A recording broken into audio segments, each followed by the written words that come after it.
Assalamualaikum warahmatullahi wabarakatuh.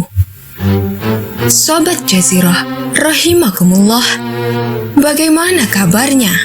Semoga kalian semua senantiasa dalam lindungan Allah dan senantiasa diberikan rizki yang barokah. Amin ya rabbal alamin.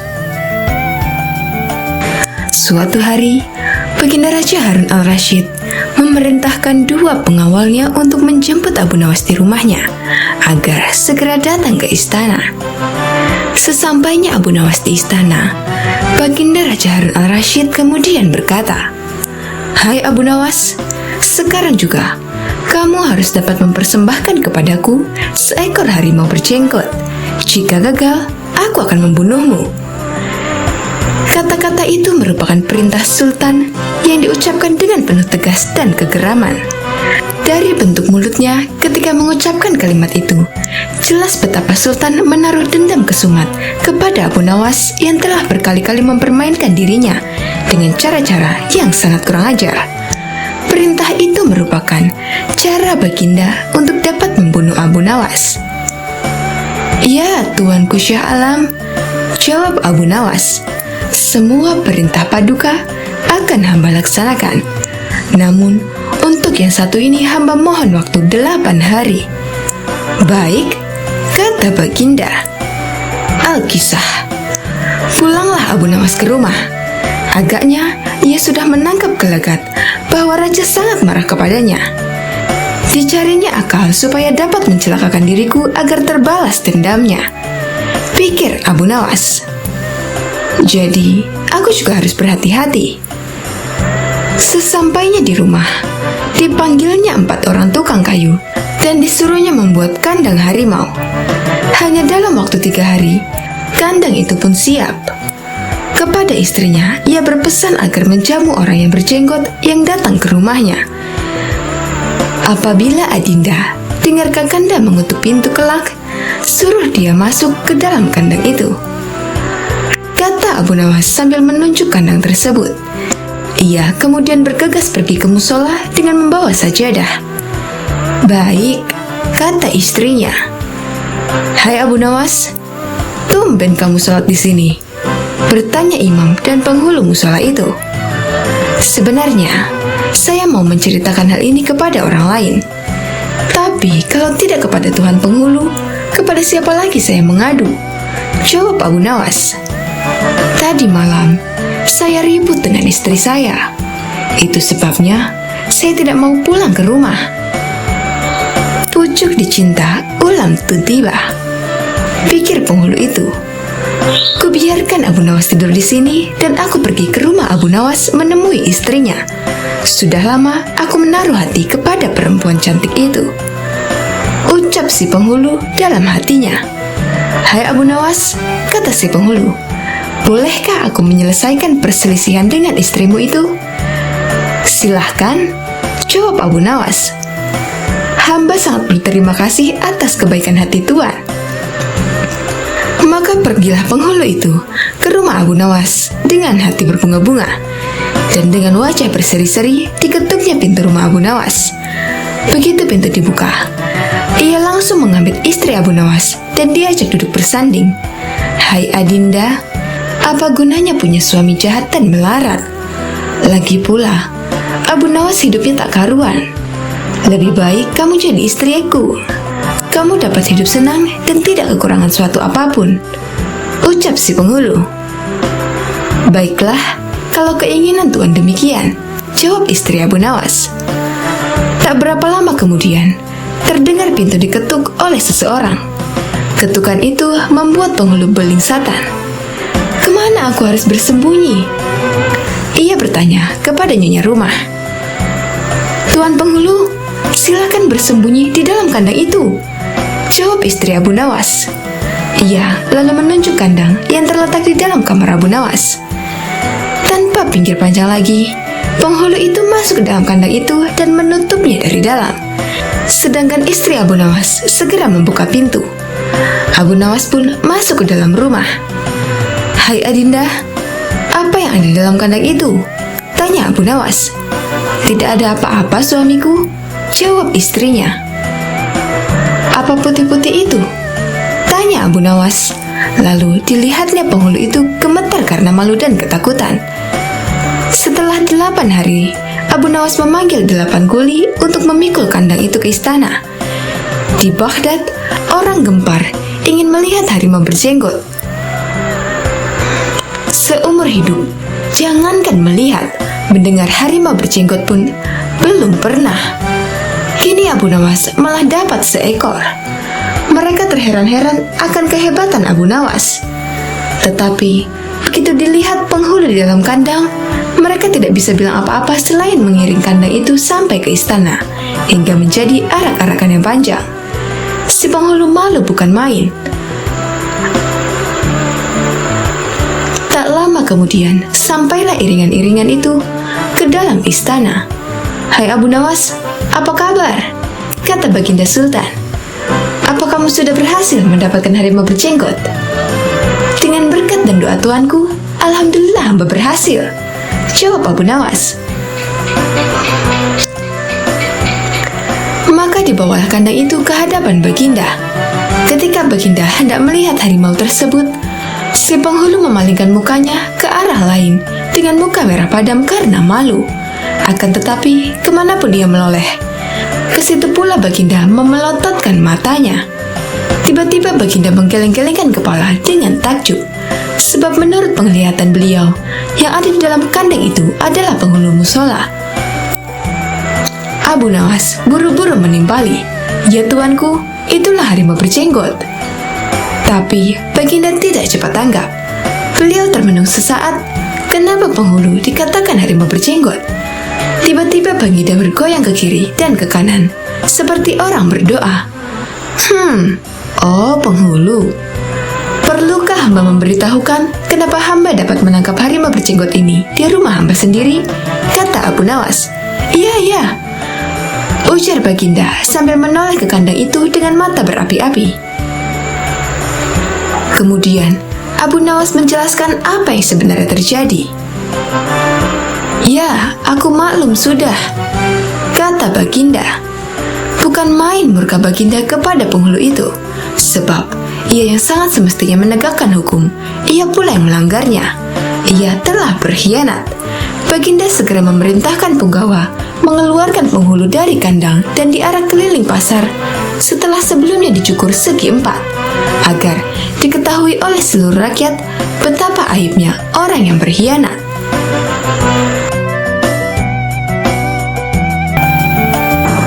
Abu Nawas adalah salah seorang penyair terbesar sastra Arab klasik.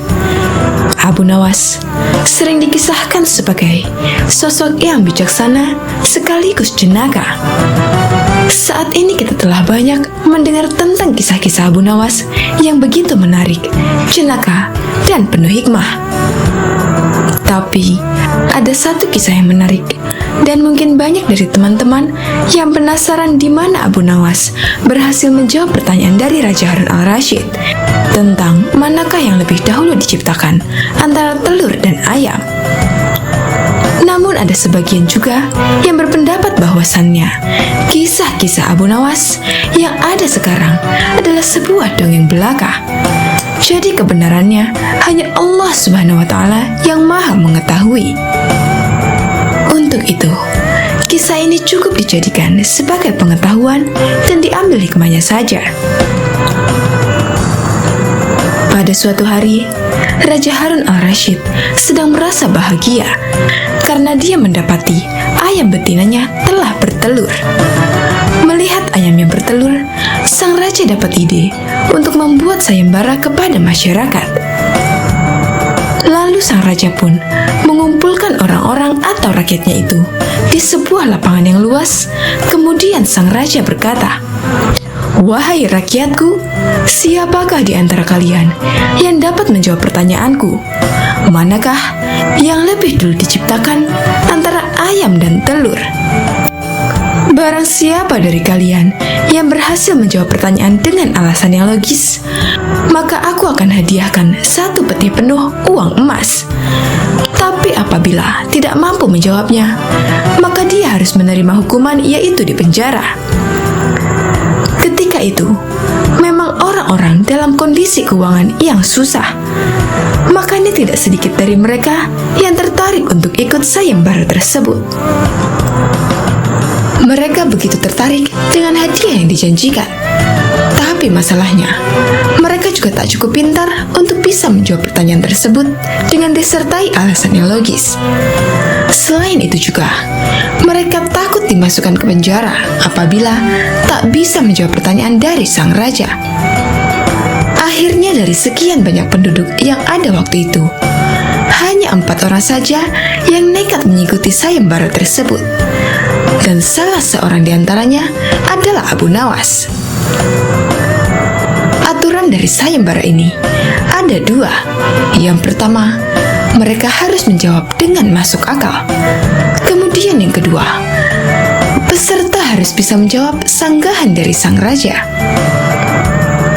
Singkat cerita, pada suatu hari dimulailah sayembara perlombaan tersebut dan keempat peserta telah siap di depan panggung.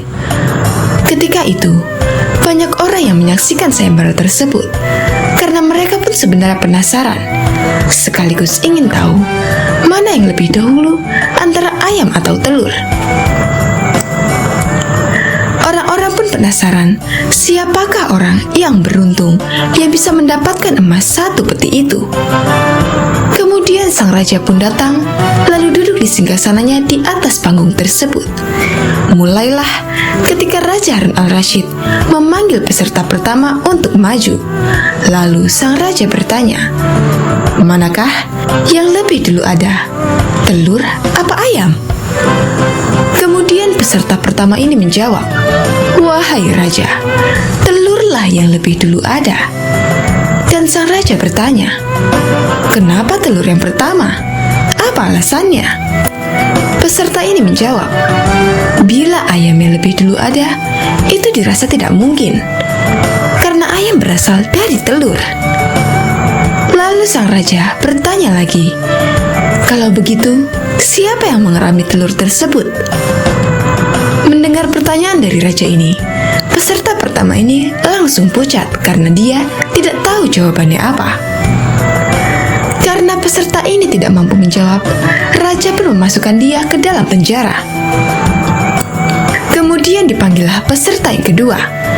Peserta kedua ini pun menjawab, wahai paduka raja, sebenarnya telur dan ayam tercipta dalam waktu yang bersamaan.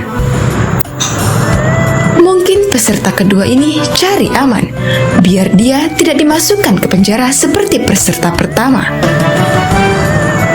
Lalu sang raja pun bertanya, bagaimana bisa bersamaan?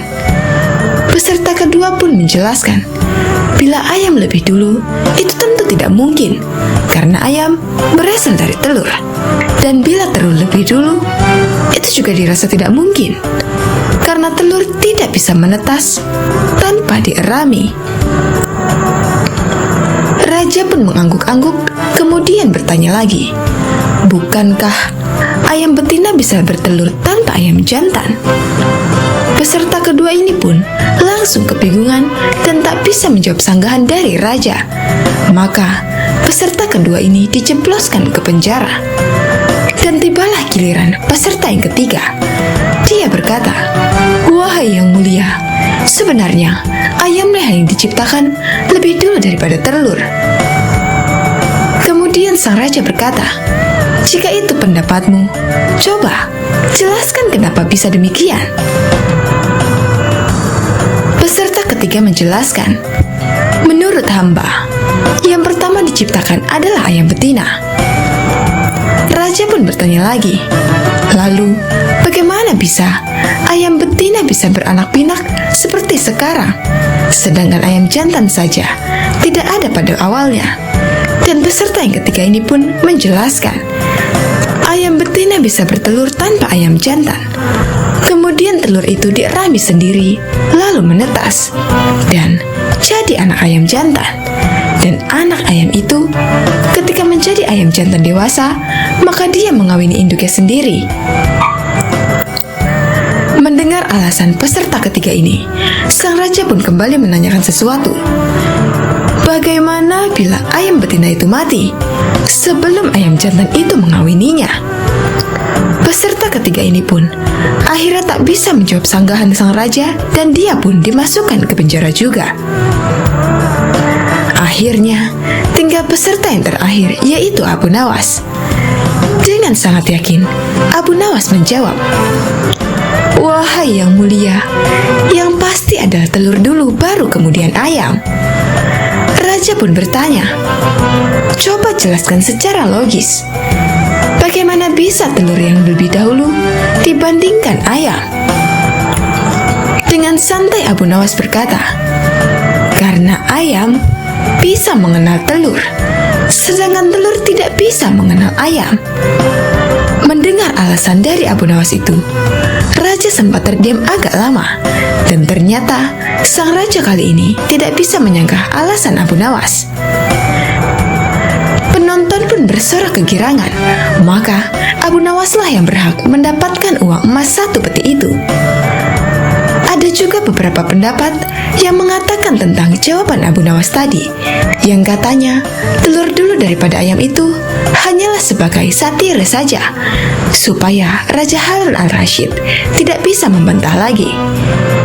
Maka dari itu, Abu Nawas menempatkan dirinya di paling akhir, seperti kisah tersebut. Abu Nawas menjadi peserta keempat, dimaksudkan sebagai taktik supaya Abu Nawas bisa memperhatikan terlebih dahulu 3 peserta lainnya, sehingga dia bisa mendapat jawaban yang cerdas seperti kisah tersebut. Jadi, di kisah tadi, Abu Nawas berkata, telur yang lebih dahulu ada dibandingkan ayam. Namun, jika dilihat dari sisi lain, mengatakan bahwasannya ayamlah yang lebih dulu ada. Abu Nawas adalah seorang ulama besar yang terkenal dengan kecerdasannya dan dipercaya sebagai wali Allah. Di suatu hari, Baginda Raja Harun al-Rasyid merasakan sakit di seluruh anggota badannya. Bahkan, untuk berjalan saja terasa berat. Akhirnya Baginda Raja memanggil tabib istana untuk mengobatinya.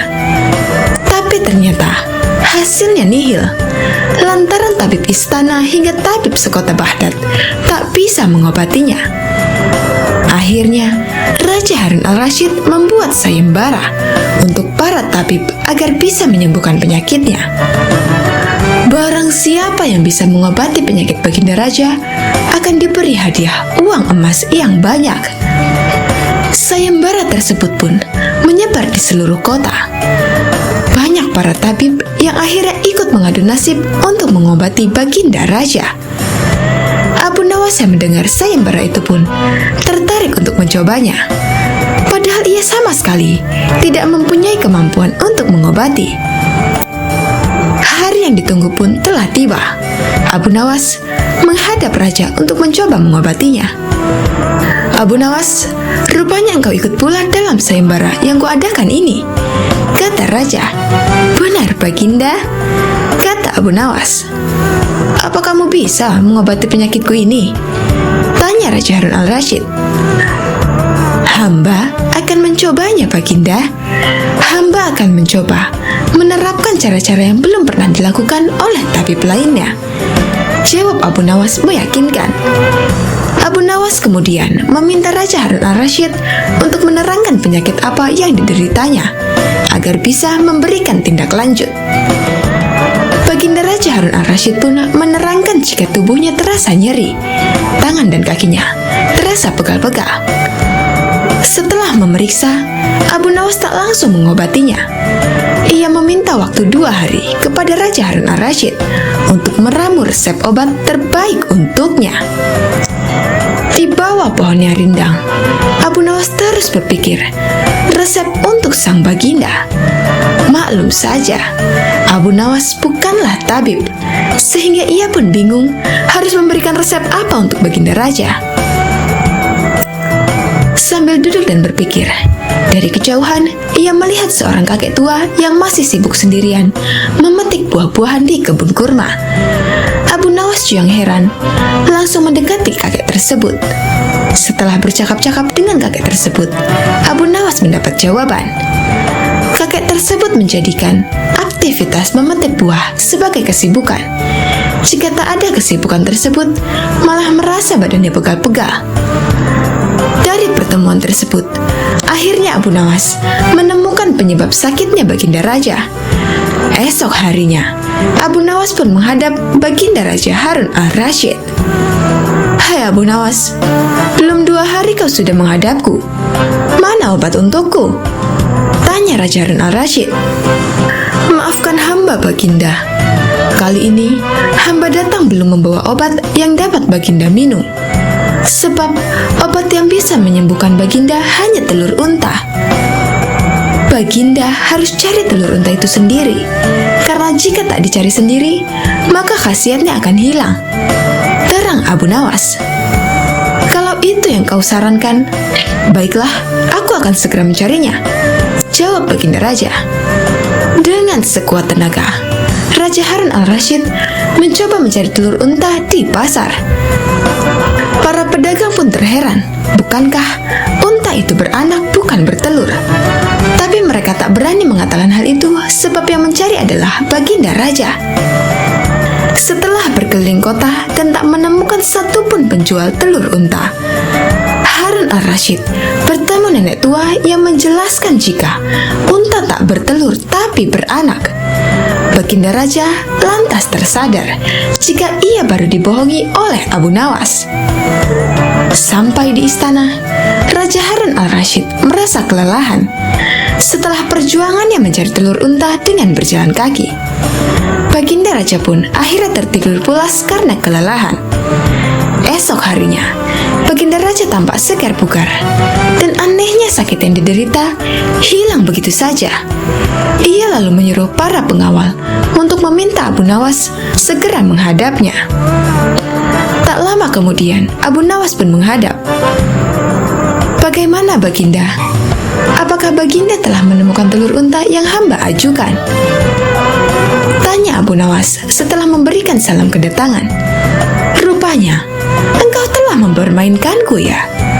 jawab Baginda. "Apa yang Baginda maksud?" tanya Abu Nawas. "Engkau menyuruhku mencari telur unta, padahal unta tak bertelur, melainkan beranak," terang Raja Harun al-Rasyid. Abu Nawas kemudian menceritakan pertemuannya dengan kakek tua, hingga ia memperoleh hikmah bahwa anggota badan yang tak pernah digerakkan akan membuat orang sakit. Pengalaman itulah yang ingin diterapkan Abu Nawas kepada bagindanya, supaya Baginda Raja tidak hanya memerintah tetapi juga bergerak. Tentu saja Baginda tidak akan menemukan telur unta, sebab tidak akan mungkin ada unta yang bertelur. Tapi, bukankah Baginda sekarang sudah merasa lebih enakan? Tanya Abu Nawas setelah memberikan penjelasan. "Benar? Apa yang kau katakan itu benar, Abu Nawas?" jawab Raja yang tak lagi marah mendengar jawaban Abu Nawas. "Bahkan aku semalam dapat tidur dengan pulas sekali," lanjut Baginda Raja. "Kalau begitu, betul jika ada pepatah yang mengatakan, tidak ada kelezatan kecuali setelah kepayahan," sahut Abu Nawas. Mendengar hal itu, Raja Harun al-Rasyid pun tertawa dan geleng-geleng kepala atas kecerdikan Abu Nawas.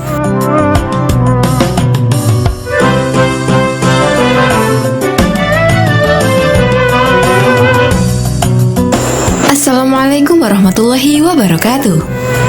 Sobat Azul rahimakumullah. Abu Nawas memang cerdik.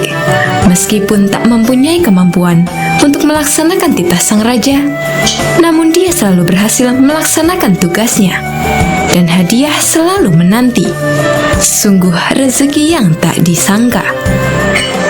Suatu ketika, Abu Nawas diundang oleh Raja Harun al-Rasyid untuk makan bersama.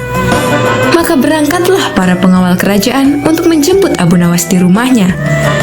Tak berapa lama kemudian, Abu Nawas telah sampai di istana dengan pakaian sederhana. Abu Nawas langsung diajak berbincang di sebuah pendopo dengan berbagai jamuan makan lengkap dengan minuman yang segar. Melihat begitu banyaknya makanan, Abu Nawas pun sangat lahap menyantap makanan yang dihidangkan kepadanya. Sementara itu raja masih meneruskan perbincangannya dengan Abu Nawas tentang kekuasaannya. Raja Harun bercerita kepada Abu Nawas terkait dengan luasnya wilayah yang telah dipimpinnya. Namun Abu Nawas nampak tidak menggubris, malah dia sibuk dengan makanan yang tersaji di hadapannya. Tak lama kemudian, raja mulai melontarkan berbagai pertanyaan kepada Abu Nawas. "Hai Abu Nawas, kalau setiap benda ada harganya, berapakah harga diriku ini?" tanya raja. Abu Nawas yang masih dalam kondisi kekenyangan setelah makan menjawab sekenanya tanpa berpikir panjang. Hamba kira mungkin sekitar 100 dinar saja, Paduka," jawab Abu Nawas. "Terlalu sekali engkau, Abu Nawas. Harga sabukku saja 100 dinar," bentak raja. "Tepat sekali, Paduka. Memangnya saya nilai dari diri Paduka hanya sebatas sabuk itu saja," ujar Abu Nawas. Karena merasa tak ingin dipermalukan oleh Abu Nawas karena kecerdikannya, kali ini raja tidak mau lagi mengambil resiko dengan beradu pendapat padanya. Oleh karena itu, Abu Nawas diajak menuju ke tengah-tengah prajuritnya yang merupakan ahli bela diri dan ketangkasan. "Ayo Abu Nawas, di hadapan para prajuritku, tunjukkanlah kemampuan memanahmu. Panahlah sekali saja. Kalau panahmu dapat mengenai sasaran, hadiah akan menantimu. Tapi kalau gagal, engkau akan aku penjara," kata raja. Abu Nawas pun bergegas mengambil busur dan anak panah. Dengan memantapkan hati, Abu Nawas membidik sasaran dan mulai memanah. Namun panahnya meleset dari sasaran. "Dari pengamatan saya, ini adalah gaya memanah para makalar tanah," ujar Abu Nawas untuk menutupi kelemahannya. Sesaat kemudian, Abu Nawas mencabut sebuah anak panah lagi dan membidik sasaran. Lagi-lagi, anak panah yang dibidikkan itu melesat terlalu jauh dari sasaran. "Kalau yang ini, Paduka, ini gaya juragan buah kalau sedang memanah," sahut Abu Nawas untuk menutupi kelemahannya yang kedua. Untuk yang ketiga kalinya, Abu Nawas kembali mencabut anak panah dan mulai membidiknya. Namun kali ini, kebetulan anak panah yang dibidiknya mengenai sasaran. "Nah, yang ini Paduka, ini baru gaya Abu Nawas kalau sedang memanah. Saya pun menunggu hadiah yang Paduka janjikan," kata Abu Nawas dengan gembira. Dengan tak bisa menyembunyikan tawanya, Paduka Raja lantas memberikan hadiah kepada Abu Nawas. Dengan kecerdikannya bermain kata-kata yang masuk logika, akhirnya Abu Nawas mendapatkan hadiah. Dia pun langsung memohon diri karena tak sabar untuk memberikan hadiah itu kepada istrinya. Wallahu a'lam bishawab.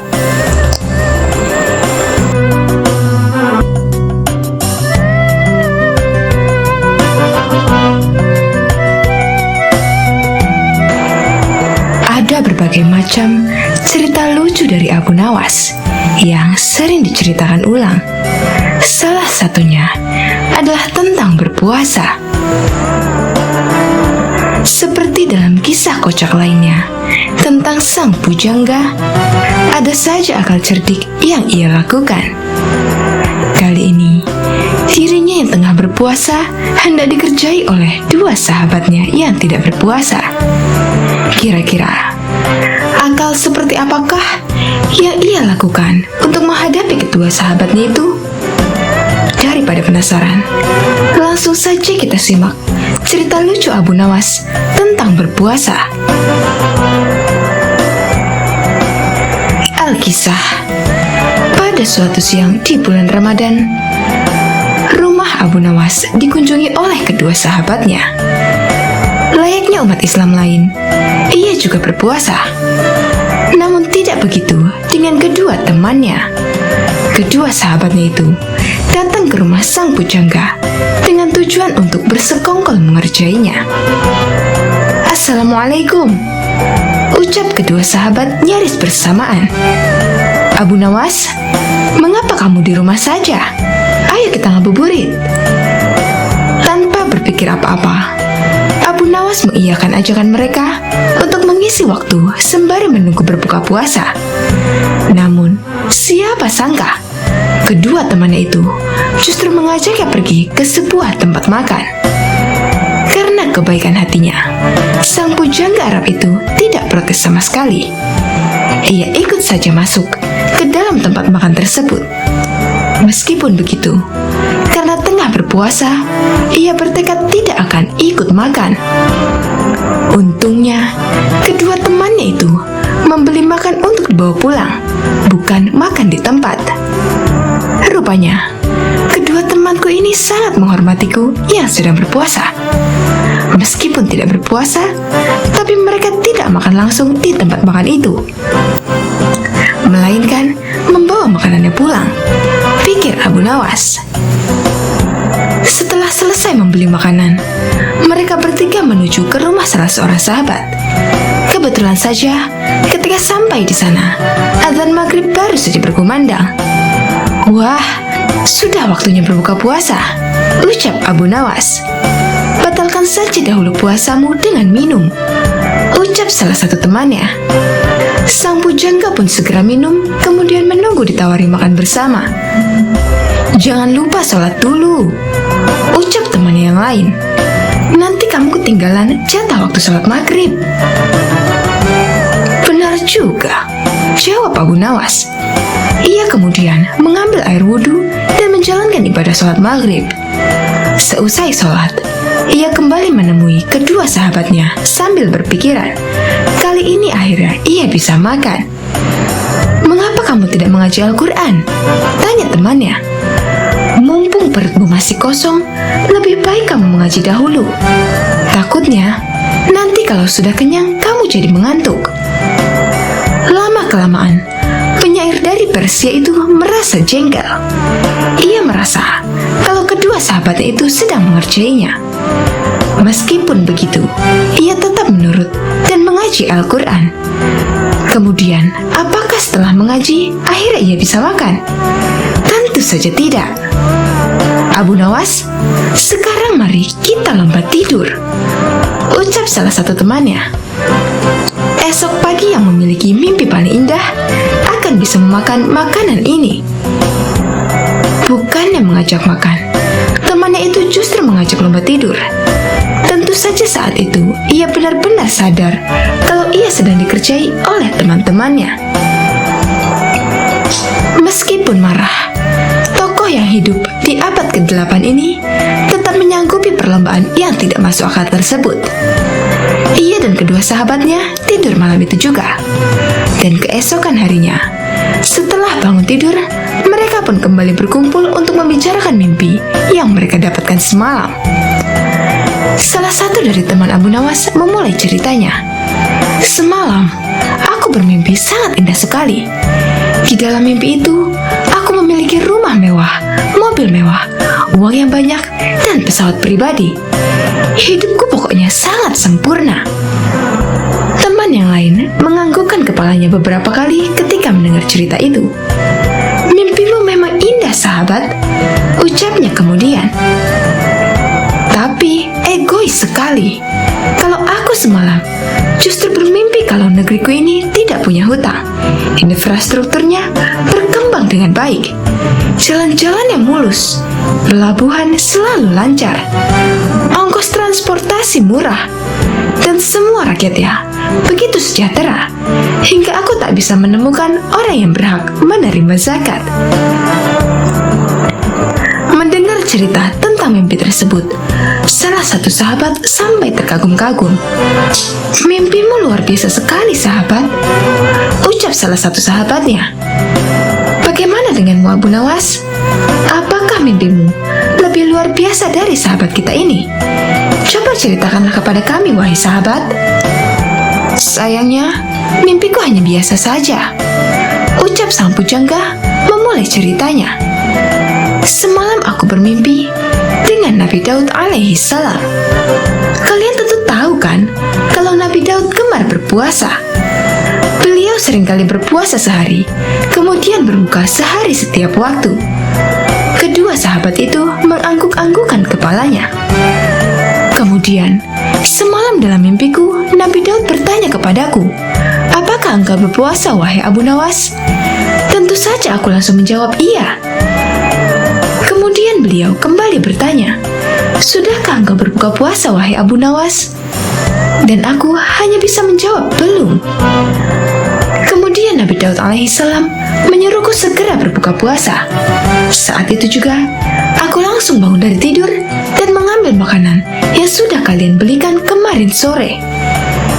Kontan, kedua sahabat pun hanya bisa saling berpandangan. Salah satu dari mereka kemudian mengecek makanan yang mereka simpan di dalam lemari malam sebelumnya. Benar saja, semua makanan yang mereka simpan kemarin kini telah raib. Berarti semalam sang bujangga sungguh-sungguh memakan makanan itu. Kedua sahabat pun langsung menyesali perbuatan mereka kemarin. Siapa sangka, rupanya mereka tetap kalah cerdik dari akal temannya. Berniat mengerjai, justru akhirnya ganti dikerjai.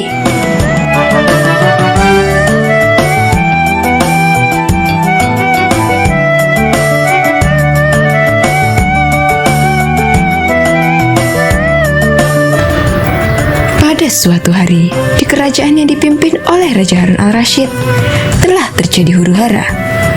Rakyatnya tak lagi mendapatkan ketenangan seperti biasanya, karena telah terjadi penculikan dan pembunuhan yang sangat misterius. Raja dan para prajuritnya akhirnya mengetahui bahwa huru-hara tersebut bukan datang dari musuh, namun dari dalam istana sendiri yang diotaki oleh para menterinya. Namun Raja sangat kesulitan untuk mencari tahu siapa yang bersekongkol terhadap tindakan penculikan dan pembunuhan tersebut, karena dia melihat bahwa para menterinya semuanya taat kepadanya. Dari itu, dipanggillah Abu Nawas yang dikenal memiliki otak yang cerdas. Akhir-akhir ini aku gelisah, seolah ada seseorang yang hendak mengkudeta kerajaanku. Apa ada yang salah dengan kepemimpinanku? Tanya Raja kepada Abu Nawas. Ampun beribu ampun, Baginda. Apa yang bisa hamba lakukan untuk membantu? Tanya Abu Nawas. Begini wahai Abu Nawas, berilah cara kepadaku untuk menguji kesetiaan para menteriku, kata Raja dengan iming-iming hadiah. Baiklah Paduka, berilah hamba waktu sehari saja agar bisa memikirkan caranya, ujar Abu Nawas sambil beranjak meninggalkan rajanya. Setibanya di rumah, Abu Nawas berpikir keras untuk menemukan cara yang terbaik dan jitu. Karena kelelahan, Abu Nawas akhirnya tertidur dengan lelapnya. Pada keesokan harinya, ketika dia hendak sholat subuh, dia menemukan sorban yang berbau tak sedap. Sorban itu memang telah lama tak dicuci oleh istrinya. Dari situlah Abu Nawas menemukan cara jitu untuk menguji kesetiaan para menteri kerajaan. Setelah sholat subuh, Abu Nawas segera bergegas menuju istana kerajaan untuk menghadap Raja Harun al-Rasyid. Abu Nawas meminta Raja untuk bersandiwara seolah telah memiliki sorban yang sakti. Raja Harun setuju dan melakukan apa yang telah diperintahkan oleh Abu Nawas. Setelah itu, maka dikumpulkanlah kelima menterinya untuk menghadap. Di hadapan para menteri itu, Raja mengatakan bahwa ia telah mendapatkan hadiah berupa sorban sakti hasil pemberian dari kerajaan lain. Dan salah satu kesaktian sorban itu adalah bisa menentukan masa depan kerajaan di masa yang akan datang. Wahai para menteriku, bantulah aku untuk menentukan masa depan negeri ini, titah Raja. Bagaimana caranya, wahai Baginda? Tanya salah seorang menteri. Masing-masing dari kalian, coba ciumlah sorban hadiah ini secara bergantian. Apabila berbau wangi, maka kerajaan ini akan abadi. Namun, bila baunya busuk, maka kerajaan ini tak akan lama lagi akan segera runtuh. Jelas Raja. Sesuai dengan perintah Raja, Para menteri satu persatu memasuki ruangan untuk mencium sorban sakti tersebut. Setelah semuanya telah mendapat giliran, maka dikumpulkanlah lagi menteri-menterinya. "Bagaimana baunya?" tanya raja. "Sorban ini baunya sangat harum. Niscaya kerajaan ini akan abadi," jawab menteri pertama. Menteri kedua dan ketiga menjawab sama dengan menteri pertama. Intinya, mereka berusaha untuk membuat rajanya senang. Giliran menteri keempat dan kelima angkat bicara. Di luar dugaan, menteri keempat dan kelima ini mengatakan bahwa sorban sakti tersebut berbau busuk dan menyengat hidung. Mendengar pernyataan menteri keempat dan kelima itu, raja akhirnya membuka rahasia bahwa sorban yang dikiranya sakti tersebut adalah milik Abu Nawas yang sudah usang dan tak dicuci lama sekali. Bergetarlah badan dari menteri pertama, kedua, dan ketiga. "Kini, aku tahu siapa di antara kalian yang telah berkhianat kepadaku. Kalian telah terbukti berbohong, dan kalian pantas untuk masuk penjara," ujar Raja Harun. Menteri pertama, kedua, dan ketiga segera ditangkap dan dimasukkan ke dalam penjara. Kepada menteri keempat dan kelima, Raja Harun memberikan hadiah kepada mereka karena kesetiaan yang telah diberikan. Tak lupa juga, Abu Nawas mendapatkan bagian hadiah yang telah dijanjikan oleh Raja Harun kemarin.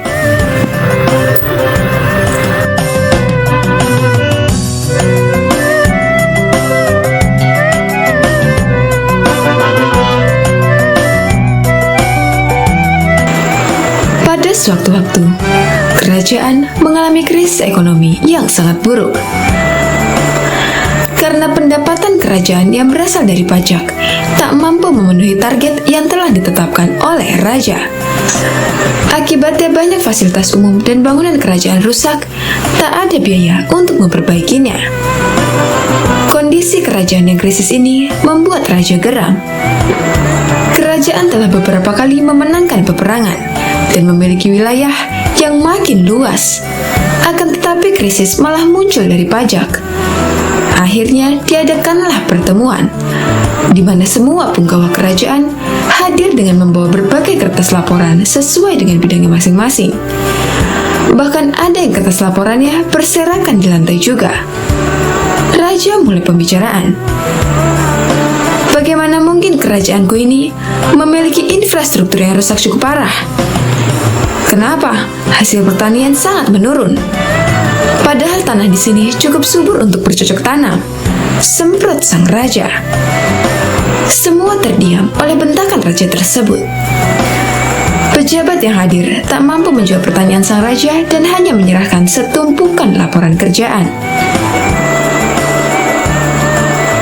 Karena marah, raja pun akhirnya merobek-robek kertas laporan yang diajukan oleh punggawanya tersebut.